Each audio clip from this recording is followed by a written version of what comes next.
This is Pet Life Radio. Let's talk pets.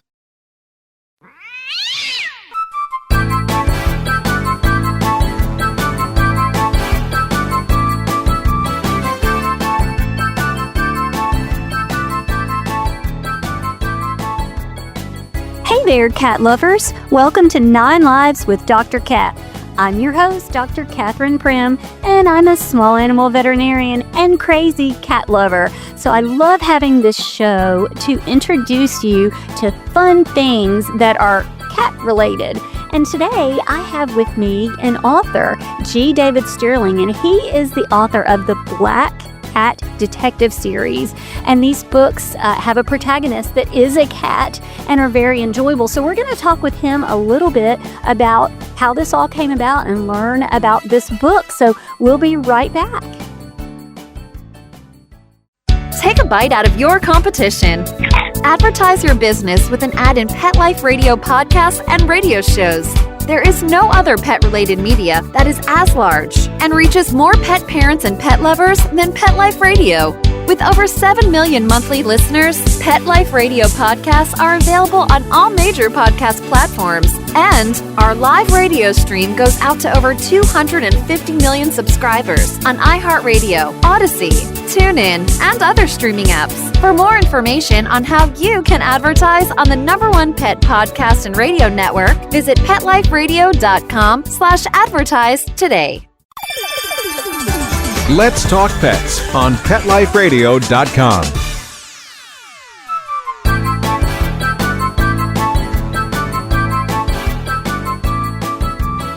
Welcome back to 9 Lives with Dr. Cat on Pet Life Radio. I have with me today G. David Stirling, who is the author of the Black Cat Detective series. Hi, David. Hey, Catherine. Thank you so much for having me. Well, I'm very excited to have you. And for those that are not familiar, can you give us a little bit of an overview of the Black Cat Detective series? Sure. Like you said, the protagonist, the main character, is a black cat detective. And he runs his own little shop from a shed, underneath of a shed behind his owner's house. And he solves small-time crime that animals are involved with. But in this first book, his owner, William Shaw, is a detective for the Copper Summit Police Department. And he kind of helps him with this first case. And then there's books after that. Right now there's 2 books. The book after this one is called The Cat That Followed Phantoms, and then there'll be a third one out this spring. Okay, so the first one is The Cat That Chased Cadillacs. Yes. So he is Beckett Buckleberry, and he's really compelling. And I love that I can tell when I'm reading it that you have cats and that you know cats and that you pull that in. So can you tell us a little bit about how you developed his personality and his voice? I've been around animals my whole life. I am a video editor. That's my career.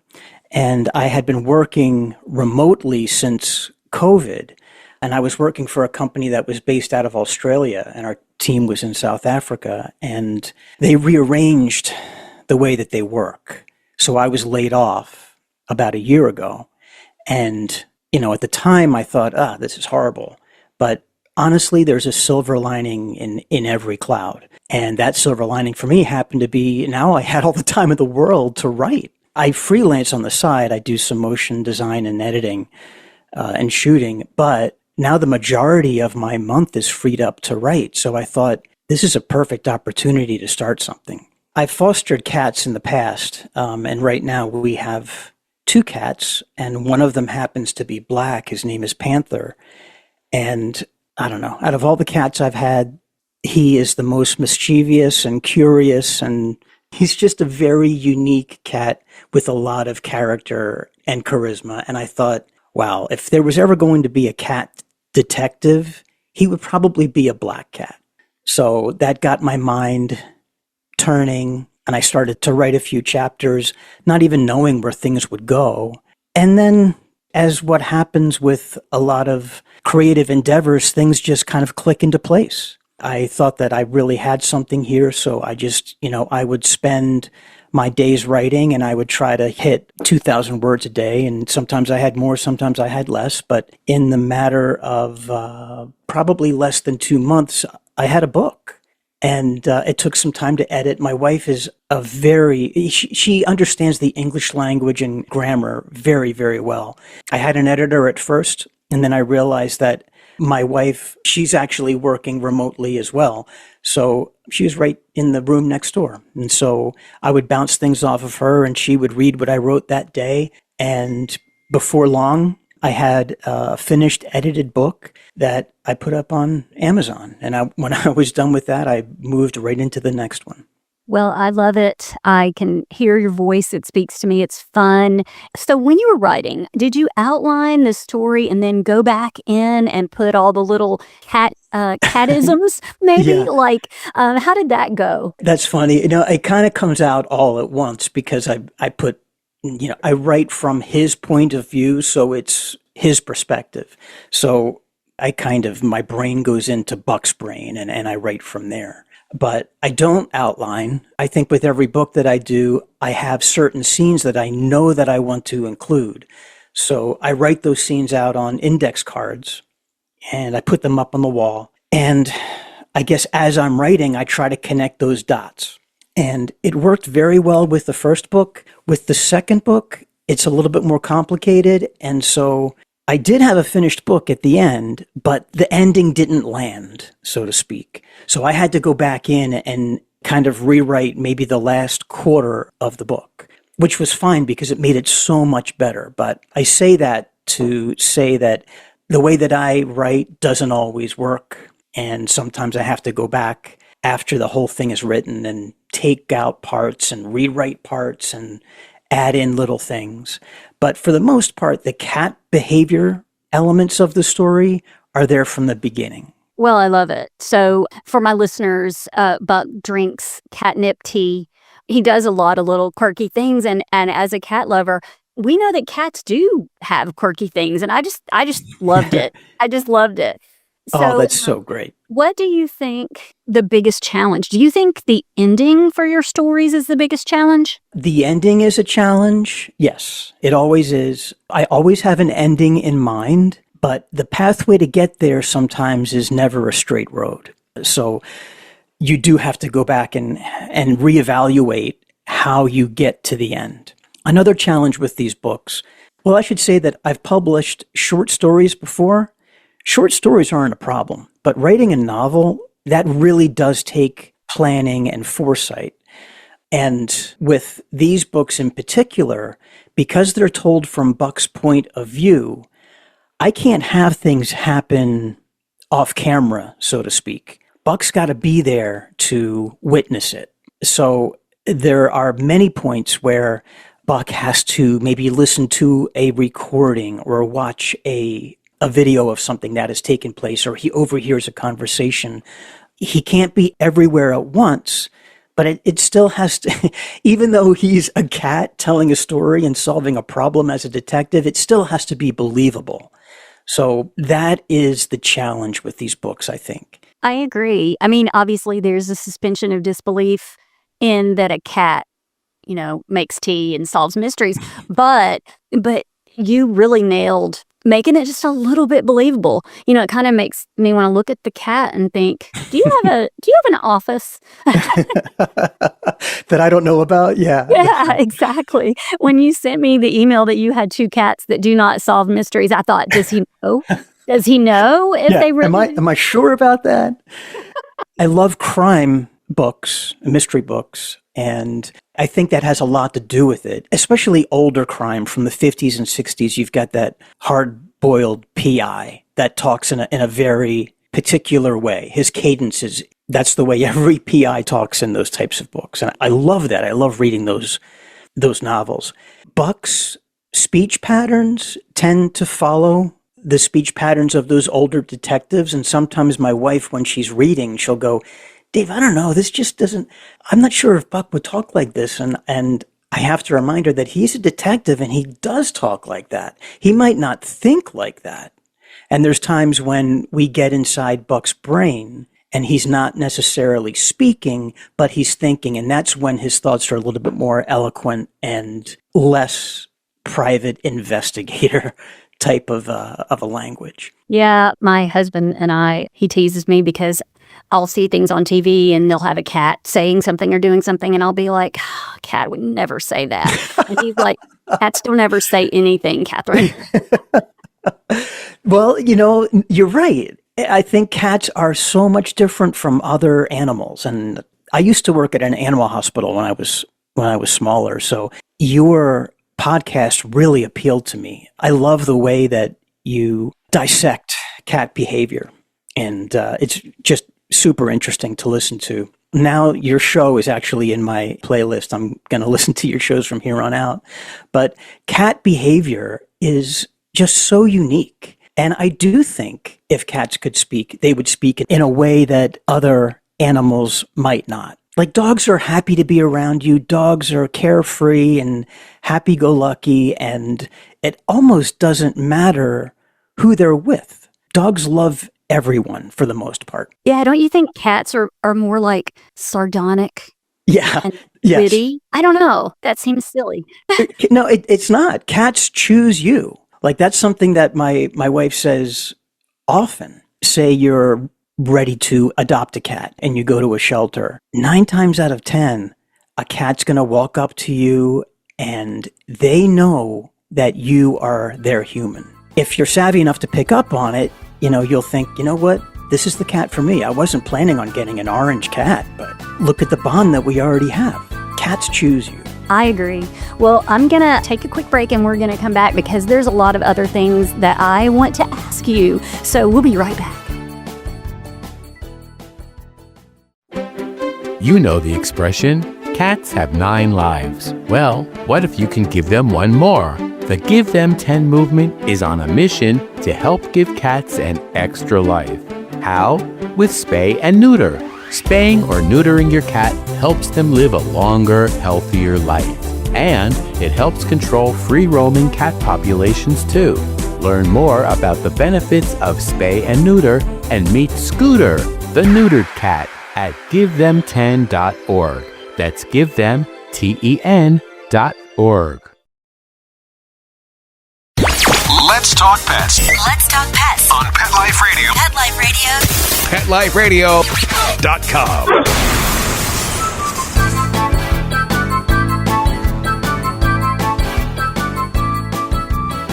Welcome back to 9 Lives with Dr. Cat on Pet Life Radio. So G. David Stirling and I are talking about his book series, the Black Cat Detective series. And of course, the one that I'm currently reading is The Cat That Chased Cadillacs.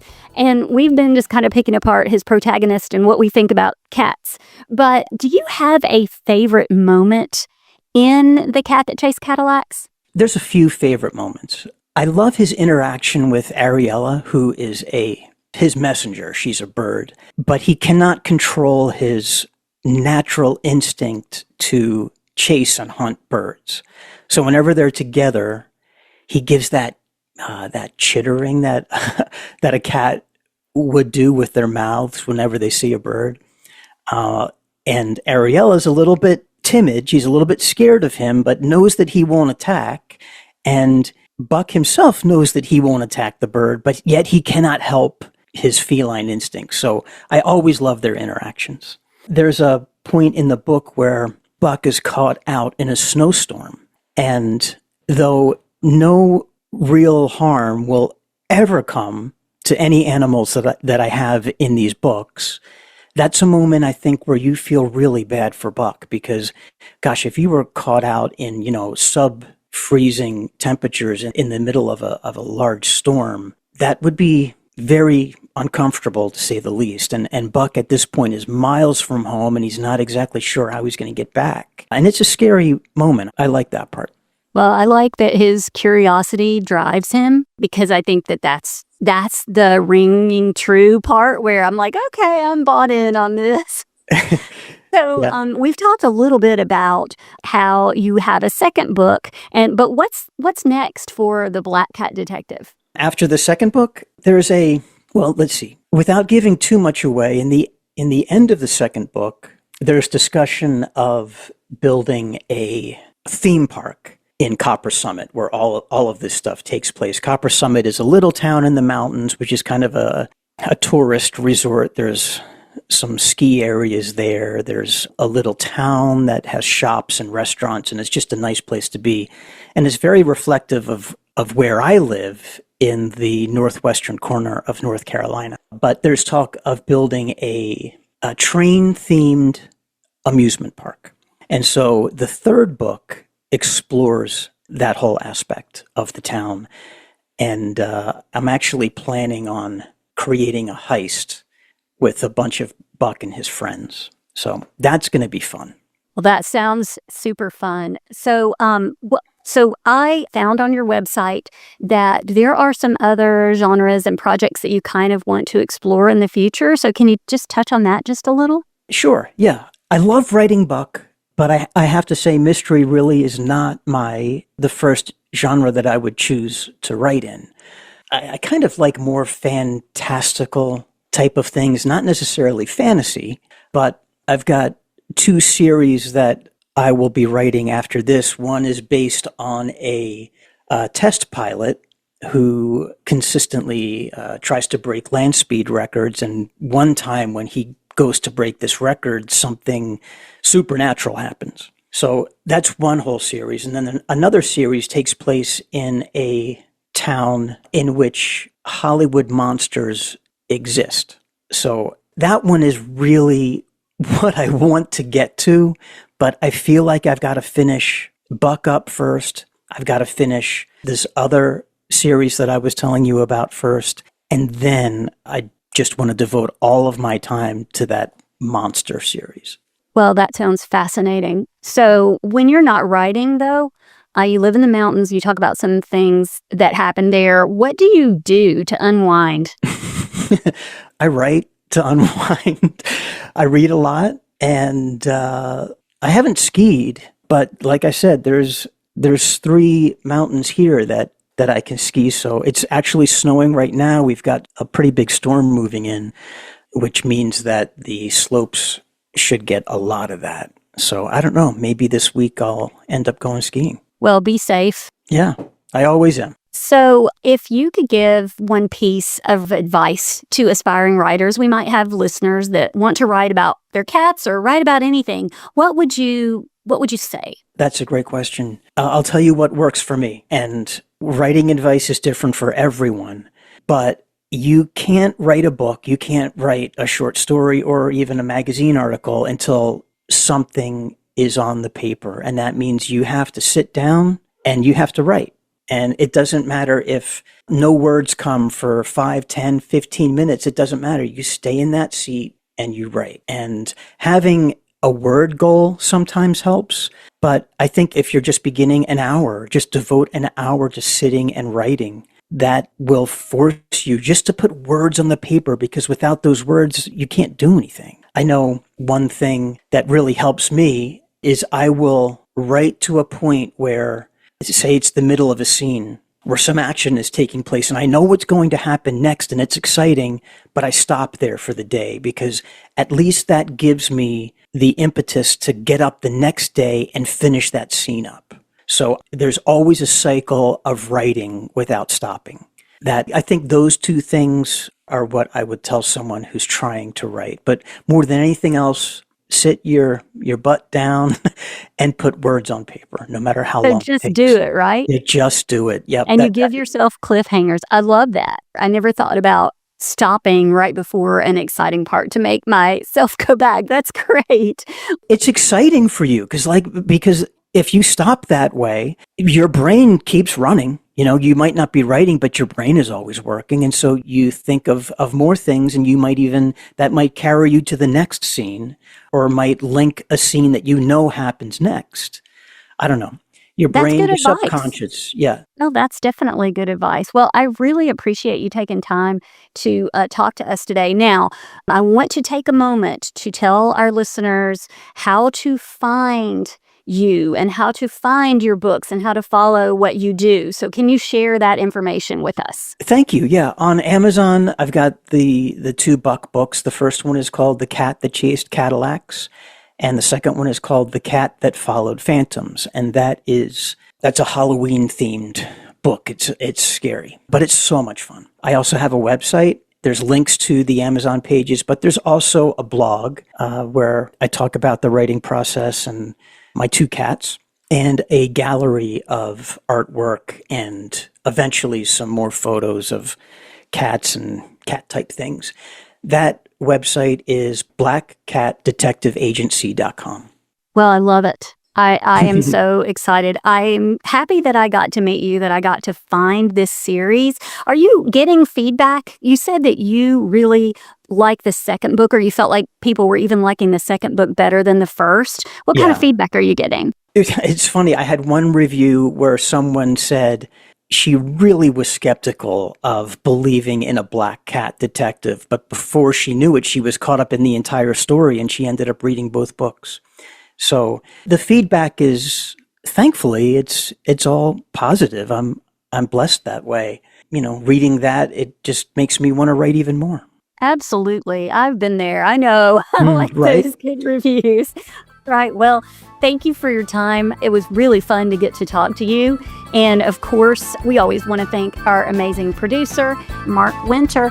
And don't forget to check out the Black Cat Detective series, available at the places that David mentioned. And until next time, this is Dr. Catherine Prim.